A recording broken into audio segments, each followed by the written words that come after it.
RPG Lessons Learned. When the game is over, when your players are gone, that's when lessons are learned.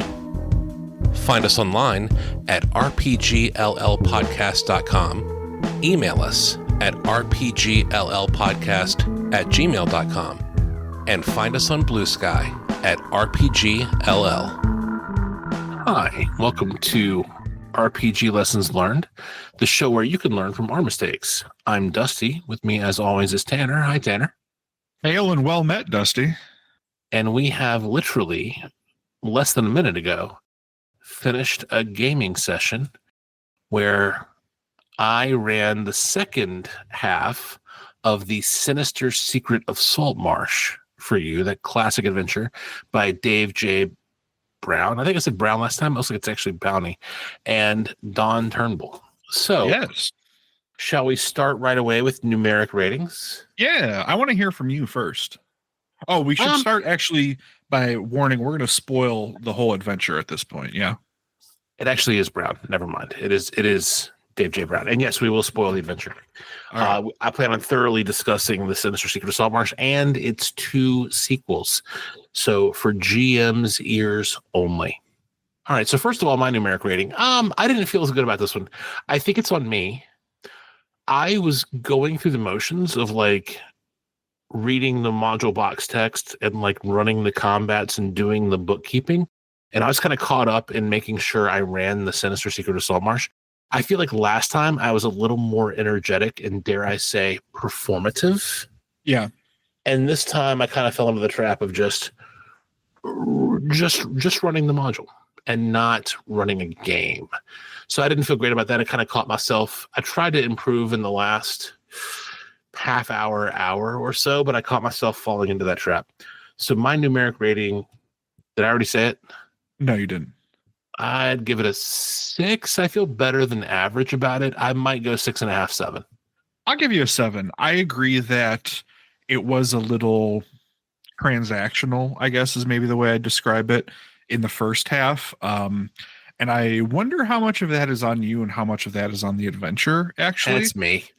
It's Friday. I don't know. There was a lot of rooms where there was just nothing going on. Yeah.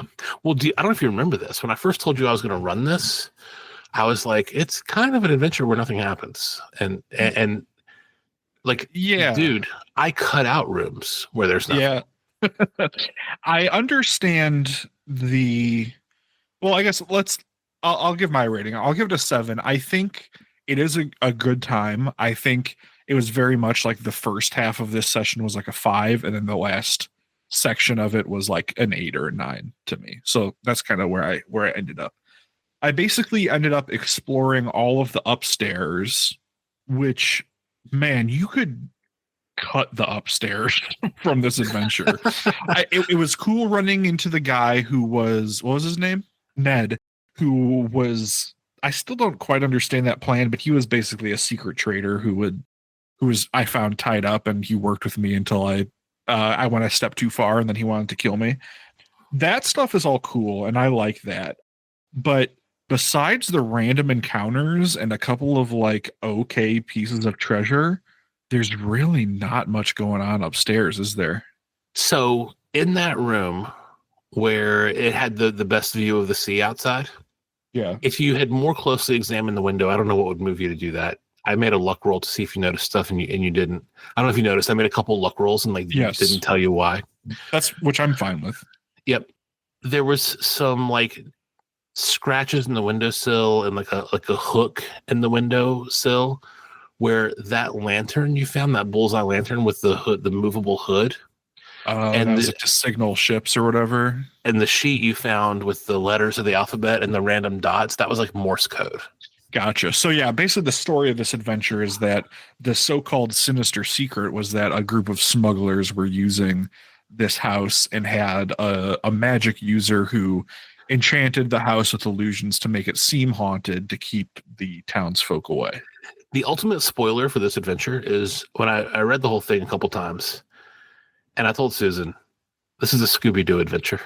I wrote Scooby-Doo ass adventure in my notes, which is kind of awesome. I don't hate that, especially for a low level adventure.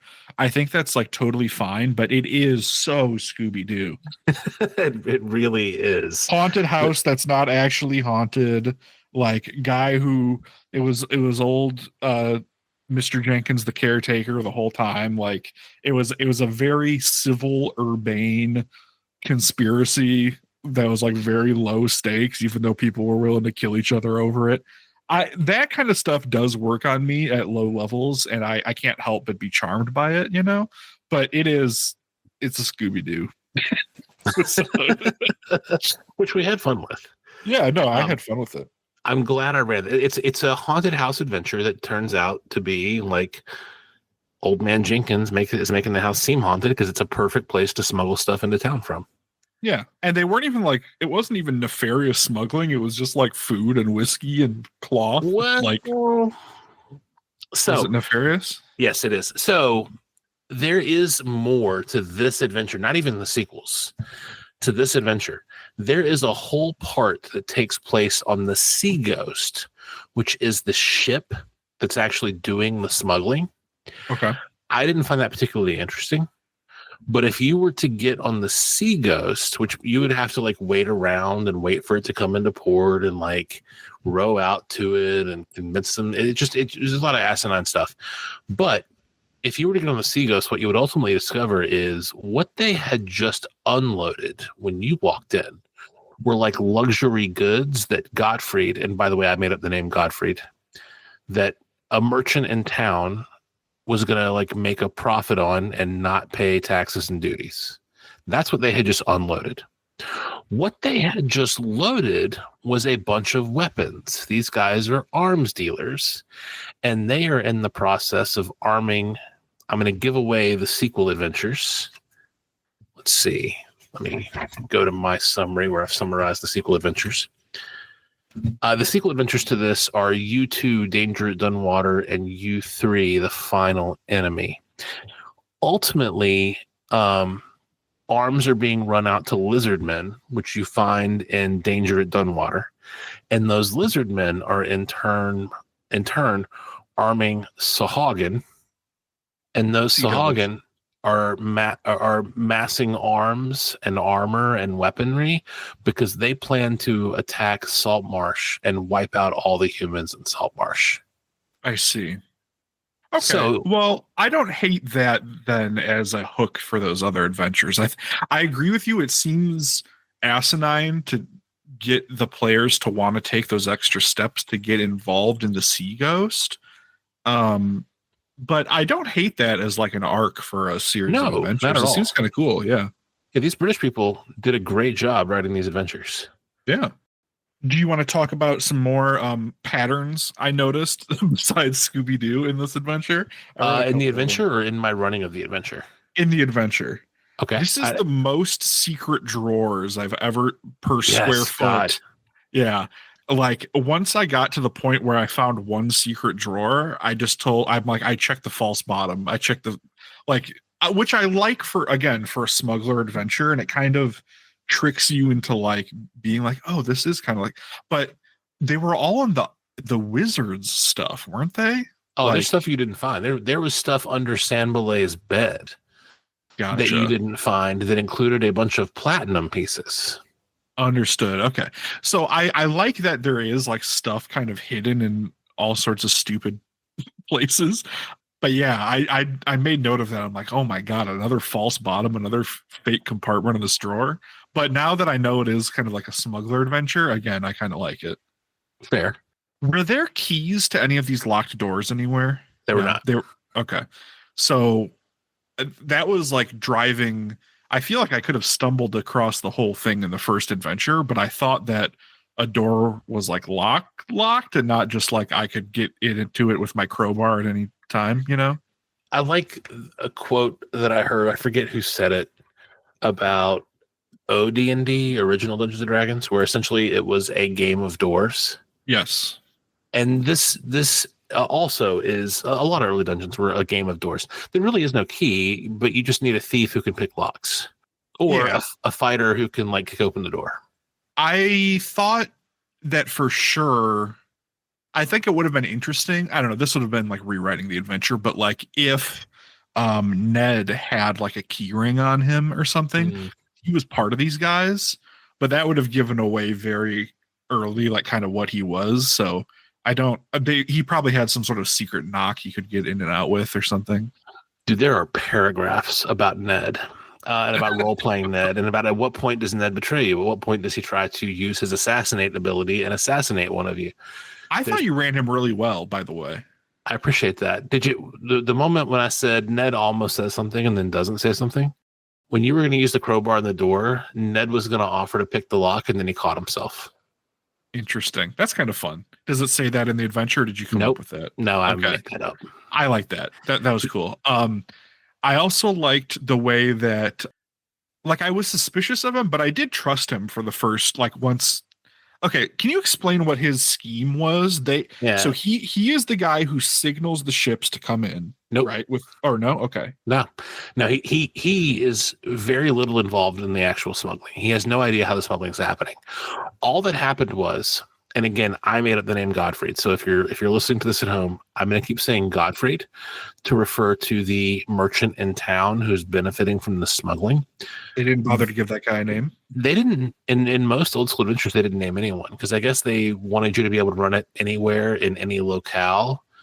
Okay. So if you're running it in Alsace-Lorraine, you need German and French names. If you're running this in like, wherever, you need whatever names. So no, they didn't name anyone.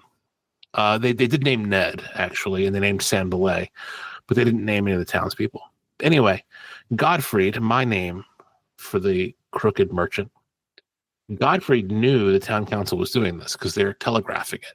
They're like telling everyone in town, like, hey, we're hiring adventurers to finally clear out that haunted house.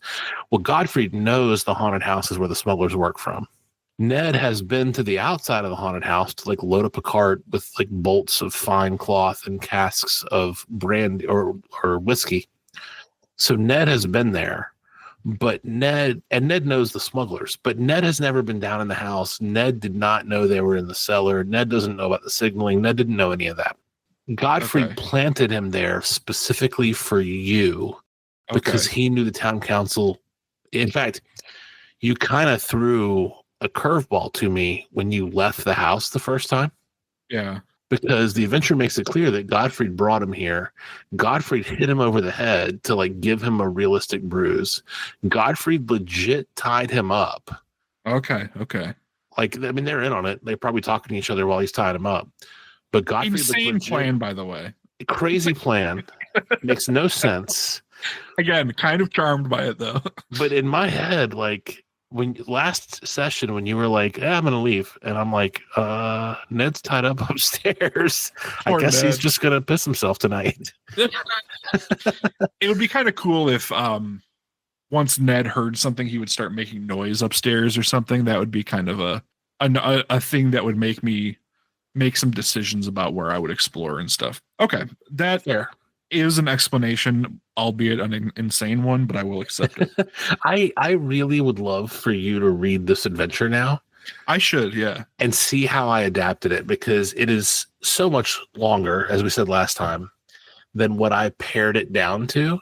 And I want you to see the sheer number of empty rooms. And again, there is stuff that does happen on the ship that I just didn't even want to get into. Like, you find a tied up water elf because the water elf is investing in the Sahagin, and that kind of ties you into the danger at Dunwater, the sea. There is more stuff that happens, but I just did not care about anything on the Sea Ghost. I just wanted to run the haunted house. Yeah, that's interesting. I think as an adventure, it did seem bloated, and I kind of want to talk about empty rooms a little bit. Dusty, you're not an exquisitely up-to-date modern gamer, but the video game Elden Ring was a big deal when it came out a couple years ago by the creators of Dark Souls and all that good stuff. And that game has a lot of exploration and kind of OSR tendencies sometimes. But one of the big things that people complained about with that game is that you would find so much stuff or like you would find a spot where something should be hidden and there was nothing there, or you would find an item that looked like ooh, this is behind a waterfall, it's in a really cool spot, and it was kind of just like a nothing item, you know. And I defend that choice as I defend the choice of empty rooms, because I think discovery only works when there isn't always something to discover. Like there has to be a chest with nothing in it. There has to be something to keep you on your toes and keep you interested to look in a chest. Obviously, you don't want to have 15 empty rooms in a 20-room dungeon or whatever, but I do like that sometimes there is nothing to find, because that does drive the uncertainty and the exploration forward. What do you think about that? I think that's right. But I think one of the things I like about our hex dungeons is it cuts down on that. Yes. It doesn't eliminate it. And the hex dungeon worked its magic today. You couldn't find an obvious entrance into a place. You were like, there must be a secret door, and you searched harder, which is the whole reason why like mapping makes a lot of sense. Like I took that lesson away, as I told previously, from the Secrets of Blackmore, that documentary. Yeah. So I do like it some, but I feel the same way about empty rooms that I feel about red herrings in a mystery adventure. You can have way too many. That's definitely fair. And it seems like even whatever it was, I will say, originally as written, even after Dusty's editing, there were still like one or two extra empty rooms that I felt like were too much. So you can definitely go overboard. This is about the maximum amount of empty rooming I would want in your abridged version of Saltmarsh. I wish there were more illusions to make the house seem haunted. Yeah, was there only two? There were the two magic mouth spells, and in the original adventure, there might have been a third, but I don't think so. I think in the original adventure, there's only the two magic mouth spells, the one on the trapdoor and the one where you walk into that room. Would it have been awesome if you had like a cage with a parrot upstairs that would make like ghost noises or something? That would tie the pirate theme in with the haunted house theme. And it would be very Scooby-Doo. But also, like, he's an illusionist. Like, right. I wish there were some just visual ghostly illusions in addition to the magic mouth spells. Well, I want to give you props for the way that you role played the wizard, the illusionist, because he fought, I think, very intelligently, in that the moment I had my first turn with him and his lackeys, I came out ahead quite a bit, and he instantly cast invisibility, and he then instantly cast a wall of water separating himself and tried to escape. So like I liked your characterization, like he was doing all the right things. Scarlet Hero's characters are just so powerful that they can kind of just tank that and get him anyway, you know? But I want to compliment you for playing him shrewdly, if not like intelligently, you know? I was surprised you didn't defy death to get through the wall. Interesting. Yeah, I didn't even, you know what? Defy death to me is such a mechanic for like literal. I guess I don't see it in the same way of like, there's an obstacle I want to get through. It's more of like, this is a dead end for the adventure if I can't continue, or like I need to, this is a save or die effect. I would like to defy death. And also at that point, like I was so convinced that I had broken up the smuggling ring so thoroughly. We can talk about that a little bit. So I guess it just didn't come to mind, I suppose. Circling back to the hex crawl or the hex dungeon stuff, I want to talk about your procedure for investigation, because a couple of times I did notice that you got caught up by not describing the exits to the rooms. Yes. Or me not narrating specifically what room I was in and where I was going, or you not checking for random encounters at the right frequency. That would be something I think would be a constructive criticism of, like, have literally a list of procedures like these old. I don't think Scarlet Heroes actually has one, but like when I wrote the tan hack and copied that from the black hack and other stuff, like I had a procedure that was like, go to room, check for random encounters, describe room, players decide what they want to do, narrate the results, start over. Like, do you feel like this session would have felt like even more mechanical, or do you think it would have helped? It would have helped because part of what felt mechanical is when I had to break the illusion and be like, oh, hang on, let me roll random encounters real quick. Yeah. And like me saying that is not, but if I had it written, I don't know, in front of me on a sticky note or something, where it's a reminder and I'm doing it every time, what would happen is I get caught up in like, yeah, you're in this room, you find this, oh, you want to get his clothes? Yeah, that makes sense. Oh, wait, you're traversing rooms. Let me roll random encounters. Yeah. And that's kind of the idea of a procedure, right? Is that it is a step-by-step thing that makes sure that it's a checklist that you keep cycling through so that you don't overlook that stuff. But at the same time, it can become very rote and, I don't think it's a one-size-fits-all solution, but I'm just wondering if you felt the lack of it here. I need something there. So Yeah. I in my original holiday adventures document, which I've put out drafts of, but haven't got anything close to a final release. I have a page for like checking off 10-minute exploration turns, and then I've got shaded columns where it's like, hey, your torches burn out. Hey, this happens. Hey, this happens. So I've got like a checklist where I can like take notes. The issue is I'm sitting here with a booklet for the adventure with all the hit points as checkboxes. I've got a sheet of the Scarlet Heroes reference cheat sheet that you made. I've got the map of this place on a separate piece of paper. So then I need like a fourth piece of paper floating around with like the checklist of all the turns and like me taking notes. Yeah. And just, it's a lot of paper to juggle. But having said that, I've already designed a worksheet to do exactly what you're talking about.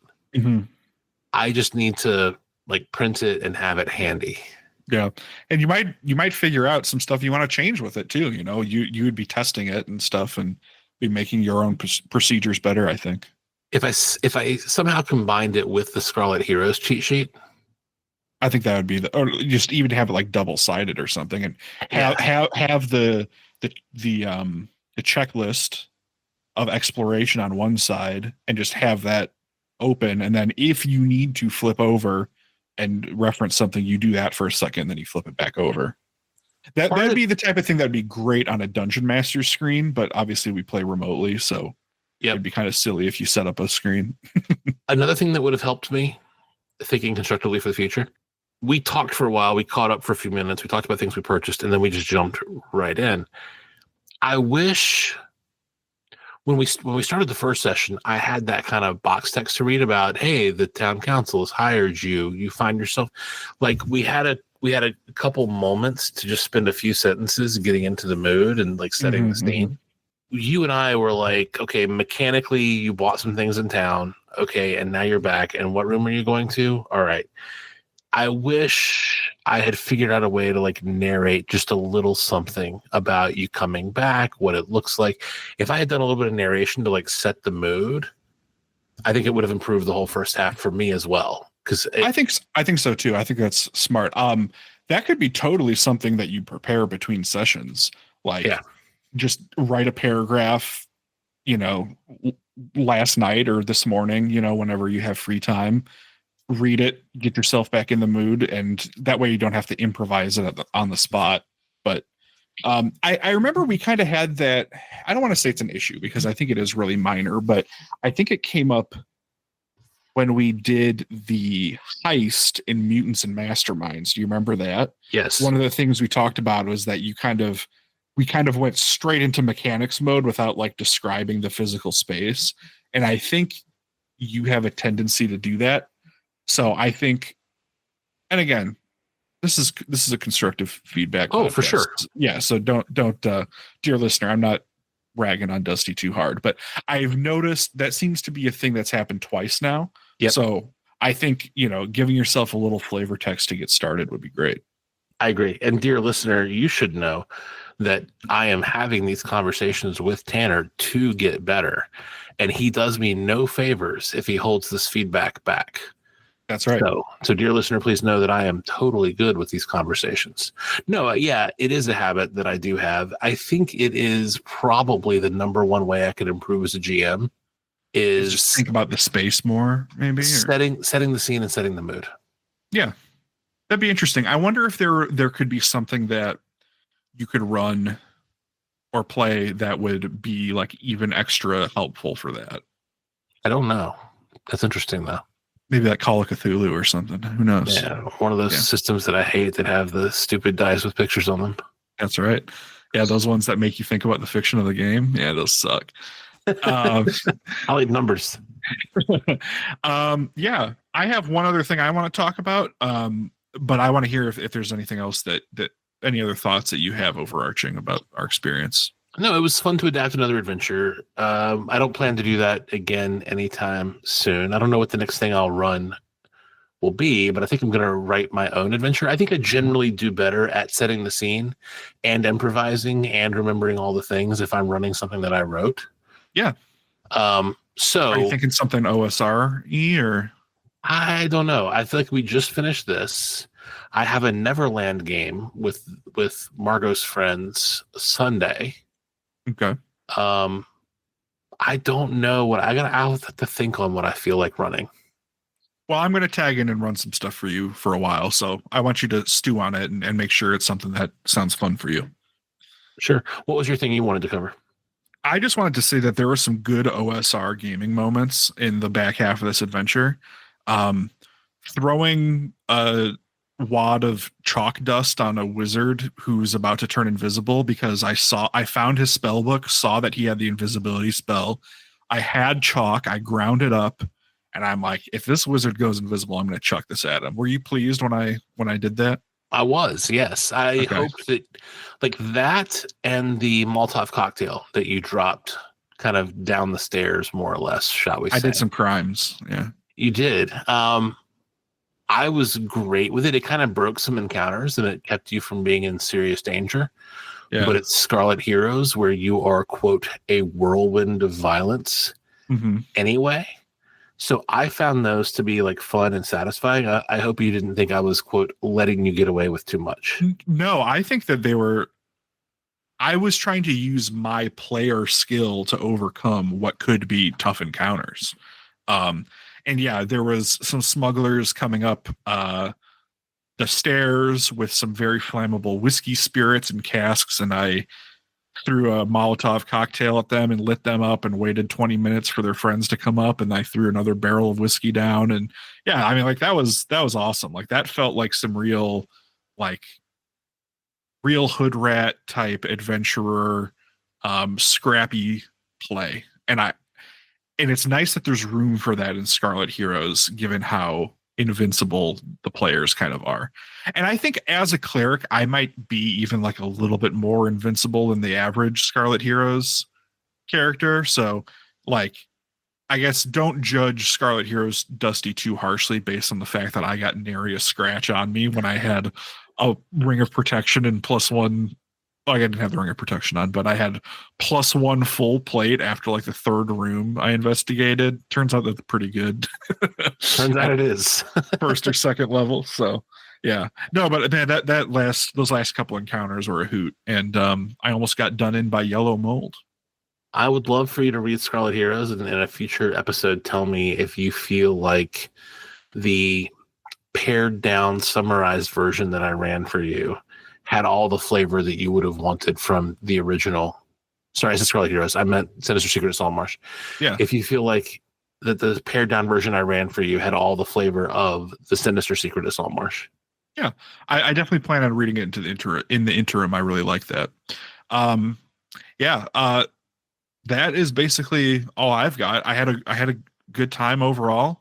Like I said, maybe the first half of the session was a little bit slower than the second half, but I can now say I've played through a classic D&D adventure, albeit the abridged version, and I had a hoot. So thank you, Dusty. So lessons learned, do a good job setting the scene when you're running the second session of the same adventure. You might not have introductory box text to start a second session off with like you do when you start the whole adventure, but you can always make some up to set the scene. 2, don't get so lost in the sauce on the mechanics of the game that you forget to like set the scene and tell a little story or let the story, unfold with the player's senses, visually, smells, sounds, etc. And I think those are the key lessons. Oh, well, finally, don't be afraid to engage with old dungeons. Even if it is, quote, a Scooby-Doo ass dungeon, it can be a lot of fun to see the original tropes, or actually not even tropes, the original adventures where all the tropes came from. Yeah. And then I'll just tack on a rare fourth lesson learned here. If your game derives strength from following a procedure, as the GM, make sure you have that in front of you and you can cycle through that and make sure that everything flows from A to B to C, and it'll help keep you in the game and it'll help keep the game running. Perfect. Thank you for listening. People call them reviews, postmortems, retrospectives. We call them lessons learned, and we're sharing ours with you.